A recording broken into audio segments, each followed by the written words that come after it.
ಇಚ್ಛೆ ಪಡ್ತೇನೆ. ಮತ್ತೆ ಇಲ್ಲೆಲ್ಲೇ ಬಂದಿರುವಂತಹ ನೌಕರರು ಕೂಡ ಇನ್ನೊಂದು ಕಿವಿ ಮಾತು ಅಂತ ಹೇಳಿದ್ರೆ, ಕೆಲಸವನ್ನು ಮಾಡುವುದರ ಜೊತೆಗೆ ನಮ್ಮ ಹ್ಯಾಪಿನೆಸ್ ಇವೆರಡೂ ನೋಡಿ.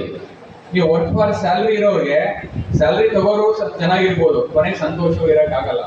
But the officials or officer who work for happiness, ಅವ್ರು they will always be happiness even after retirement.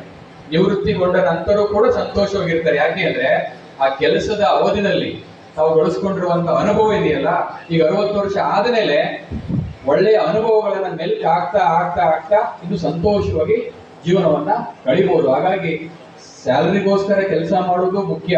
ಕೆಲಸ ನಾವು ಸ್ಯಾಲರಿ ತಗೊಳ್ತೀವಿ, ಪೇಡ್, ನಾವೇನ್ ಕೆಲಸ ಮಾಡ್ತೀವಿ ಅದಕ್ಕೆ ನಾವು ಸ್ಯಾಲರಿ ತಗೊಳ್ತೀವಿ. ಆದ್ರೆ work for happiness is more important than work for salary.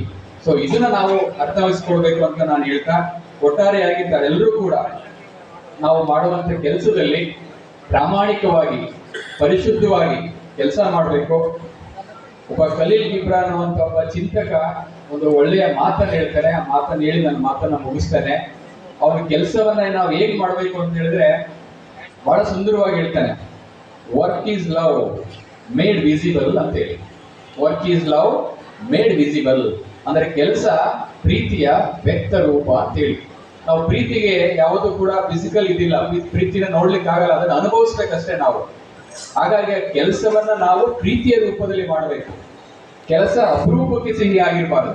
ಕೆಲವರು ಏನ್ ಮಾಡ್ತಾರೆ ಅಂದ್ರೆ ಕೆಲಸ ಅಪರೂಪಕ್ಕೆ ಸಿಹಿ ಆಗಿರುತ್ತೆ. ಯಾವಾಗ ಅಂದ್ರೆ ಪ್ರತಿ ತಿಂಗಳು 5ನೇ ತಾರೀಕು ಬಂದಾಗ ಮಾತ್ರ ಸಿಹಿ ಆಗಿರುತ್ತೆ. ಅವ್ರ ಅಕೌಂಟಿಗೆ ಸ್ಯಾಲರಿ ಹೋದಾಗ ಮಾತ್ರ ಕೆಲಸ ಸಿಹಿ ಆಗಿರುತ್ತೆ. ದಿನದ ತಿಂಗಳ 31 ದಿವಸವೂ ಕೂಡ ಕೆಲಸ ಸಿಹಿ ಆಗಿರಬೇಕು. ಸೊ 5ನೇ ತಾರೀಕು ಮಾತ್ರ ಸಿಹಿ ಇದ್ದು ಉಳಿದ 25 ದಿನ ಮಾತ್ರ ಕಹಿ ಇದ್ರೆ ಆಗೋದಿಲ್ಲ. ಸೊ ಹಾಗಾಗಿ ಕೆಲಸವನ್ನ ನಾವು ಯಾವತ್ತೂ ಕೂಡ ನಾವು ಇಷ್ಟಪಡಬೇಕು. ನಾವು ಇಷ್ಟಪಡದ ಹೊರತು ಕೆಲಸ ನಮ್ಮನ್ನ ಇಷ್ಟಪಡೋದಿಲ್ಲ. ಕೆಲಸವನ್ನ ನಾವು ಕೈ ಬೀಸಿ ಕರಿಬೇಕು, ಕೆಲಸವನ್ನ ಒಪ್ಪಿಕೊಳ್ಬೇಕು. ನಾವು ಮಾಡುವಂತ ಕೆಲಸ ಯಾವತ್ತು ಪ್ರವೃತ್ತಿ ಆದಾಗ ಮಾತ್ರ ಒಬ್ಬ ವ್ಯಕ್ತಿಗೆ ಸಂತೋಷ ಸಿಗುತ್ತೆ. ನಾವು ವೃತ್ತಿಯನ್ನೇ ಪ್ರವೃತ್ತಿ ಮಾಡ್ಕೋಬೇಕು, ಕೆಲಸವನ್ನ ಸರಿಯಾಗಿ ಮಾಡಬೇಕು. ನನಗೆ ಸಿಕ್ಕಂತ ಕೆಲಸವನ್ನ ಪ್ರಾಮಾಣಿಕವಾಗಿ ಪರಿಶುದ್ಧವಾಗಿ ನಿಷ್ಕಲ್ಮಶ ಮನೋಭಾವದಿಂದ ಕೆಲಸ ಮಾಡಬೇಕು. ನನಗೆ ಕೊಟ್ಟಿರುವಂತ ದೇವರಿಗೊಂದು ಅವಕಾಶ, ಇದು ಎಲ್ರಿಗೂ ಸಿಗೋದಿಲ್ಲ. ಇದೊಂದು ಅವಕಾಶ, ಇದೊಂದು ಅಧಿಕಾರ ಅನ್ನಂತ ನಾವು ಭಾವಿಸಬಾರ್ದು. ಅಧಿಕಾರ ಅಲ್ಲ, ಇದೊಂದು ಸಮಾಜ ಸೇವೆಯನ್ನ ಮಾಡ್ಲಿಕ್ಕೆ ಸಿಕ್ಕಿರುವಂತ ಅವಕಾಶ ಅಂತ ನಾವು ಹೇಳ್ತಾ ಒಳ್ಳೆಯ ಕೆಲಸವನ್ನ ಮಾಡಬೇಕು ಅಂತ ನಾನು ಹೇಳಿಕ್ಕೆ ಇಚ್ಛೆ ಪಡ್ತೇನೆ. ಇಲ್ಲಿ ನೌಕರ ಸಂಘದ ವತಿಯಿಂದಲೂ ಕೂಡ ಏನು ವಿದ್ಯಾರ್ಥಿಗಳು ಅವರವರ ಮಕ್ಕಳು ಸಾಧನೆ ಮಾಡಿದ್ದಾರೆ, ಆ ಸಾಧನೆ ಮಾಡಿರೋರು ಕೂಡ ಅಭಿನಂದನೆಗಳನ್ನ ಸಲ್ಲಿಸ್ತಾ ಇದ್ದಾರೆ. ಇದು ಕಾರಣ ಅಂತ ಹೇಳಿದ್ರೆ ಇದು ಬೇರೆಯವರಿಗೆ ಮಾದರಿ ಆಗ್ಬೇಕಂತ ಹೇಳಿ. ಯಾಕೆ ಅಂತ ಹೇಳಿದ್ರೆ ಈಗಾಗಲೇ MLA ಸಾಹೇಬರು ಕೂಡ ತುಂಬಾ ಚೆನ್ನಾಗಿ ಹೇಳಿದ್ರು. ಒಂದು ಶಾಲೆನಲ್ಲಿ 50 ಜನ ಒಂದು ಸೆಕ್ಷನ್ ಇದ್ದಾರೆ ಅಂದ್ರೆ ಎಲ್ಲರೂ ಪ್ರತಿಭಾವಂತರಾಗಿರ್ಲಿಕ್ಕಿಲ್ಲ. ಯಾರು ಪರಿಶ್ರಮವನ್ನು ಹಾಕಿರ್ತಾರೆ, ಯಾರು ಚೆನ್ನಾಗಿ ಹೋಗ್ತಾರೆ, ಅವರಿಗೆ ಮಾತ್ರ ಆ ಒಂದು ಪ್ರತಿಫಲ ಸಿಗುವಂಥದ್ದು. ಸೊ ಆ ದೃಷ್ಟಿಯಿಂದ ಇಲ್ಲಿ ಬಂದಿರುವಂತ ಎಲ್ಲ ಮಕ್ಕಳು ಇವತ್ತೇ ನೀವು ಪ್ರತಿಭಾ ಪುರಸ್ಕಾರವನ್ನು ಸ್ವೀಕರಿಸಲಿಕ್ಕೆ ಬಂದಿದ್ದೀರಾ. ನಿಮ್ಮ ಸಾಧನೆಯನ್ನು ಗುರುತಿಸಿ ಇವತ್ತು ಜಿಲ್ಲಾ ಶಾಖೆ ಮಂಡ್ಯ ನೌಕರರ ಸಂಘದವರು ನಿಮಗೆ ಗುರುತಿಸಿ ಗೌರವಿಸ್ತಾ ಇದ್ದಾರೆ. ಆ ಗೌರವದ ಜೊತೆ ನಿಮ್ಮ ಜವಾಬ್ದಾರಿ ಕೂಡ ಇದೆ. ಏನು ಜವಾಬ್ದಾರಿ ಅಂತ ಹೇಳಿದ್ರೆ, ಎಷ್ಟೋ ಸಂದರ್ಭದಲ್ಲಿ ನಾನು ಸಾಧನೆ ಮಾಡಿದ್ದೀನಿ, ಪುರಸ್ಕಾರವನ್ನು ಸ್ವೀಕರಿಸಿದ್ದೇನೆ, ಪ್ರಶಸ್ತಿ ತಗೊಂಡಿದ್ದೇನೆ ಅಂತ ಹೇಳಿ ಅಲ್ಲಿಗೆ ಅದು ಎಂಡಿಂಗ್ ಆಗಬಾರ್ದು. There is no end for success. ಇವತ್ತೇನು ನೀವು ಸಾಧನೆ ಮಾಡಿರಿ, SSLC ನಲ್ಲಿ ಸಾಧನೆ ಮಾಡಿರುವಂತ ಮಕ್ಕಳು ಅದೇ ಒಂದು ಸಾಧನೆಯ ತೀವ್ರತೆಯನ್ನ PUCಗೂ ತಗೊಂಡು ಹೋಗ್ಬೇಕು. PUC ನಲ್ಲಿ ಸಾಧನೆ ಮಾಡಿರುವಂತ ಮಕ್ಕಳು ಅದೇ ಸಾಧನೆ ತೀವ್ರತೆಯನ್ನ ಮುಂದಿನ ಶೈಕ್ಷಣಿಕ ವಿದ್ಯಾಭ್ಯಾಸದಲ್ಲಿ ತಗೊಂಡು ಹೋಗ್ಬೇಕು. ಅಲ್ಲಿಗೆ ಅದು ಕೊನೆ ಆಗ್ಬಾರ್ದು. ಜೊತೆಗೆ ನನ್ನ ಒಂದು ಕಿವಿ ಮಾತು ಏನಂತ ಹೇಳಿದ್ರೆ, ನಿಮ್ಮ ಮನೆಯಲ್ಲಿ ನಿಮ್ಮ ತಂದೆ ತಾಯಿಗಳು ನಿಮಗೋಸ್ಕರ ನಮ್ಮ ಮಕ್ಕಳು ಒಳ್ಳೆಯ ಸಾಧನೆ ಮಾಡಬೇಕು ಅಂತ ಹೇಳಿ ಕನಸುಗಳನ್ನ ಕಟ್ಕೊಂಡಿರ್ತಾರೆ.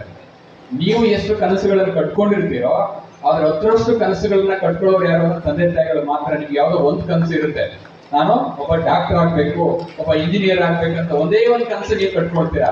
ಆದ್ರೆ 10 ಕನಸುಗಳನ್ನ ಕಟ್ಕೊಳ್ಳೋರು ಯಾರು ಅಂತ ಹೇಳಿದ್ರೆ ತಂದೆ ತಾಯಿಗಳು. ಯಾಕೆಂದ್ರೆ ಈ ಜಗತ್ತಿನಲ್ಲಿ ತಂದೆ ತಾಯಿಗಿಂತ ಮಿಗಿಲಾದ ದೊಡ್ಡ ಶಕ್ತಿ ಯಾವುದೂ ಇಲ್ಲ. ಯಾರು ತಮ್ಮ ತಂದೆ ತಾಯಿಗಳನ್ನೇ ದೇವರು ಶಕ್ತಿ ಅಂತ ಪರಿಗಣಿಸ್ತಾರೆ, ಅವರು ಸಾಧನೆಯನ್ನ ಮಾಡ್ತಾರೆ.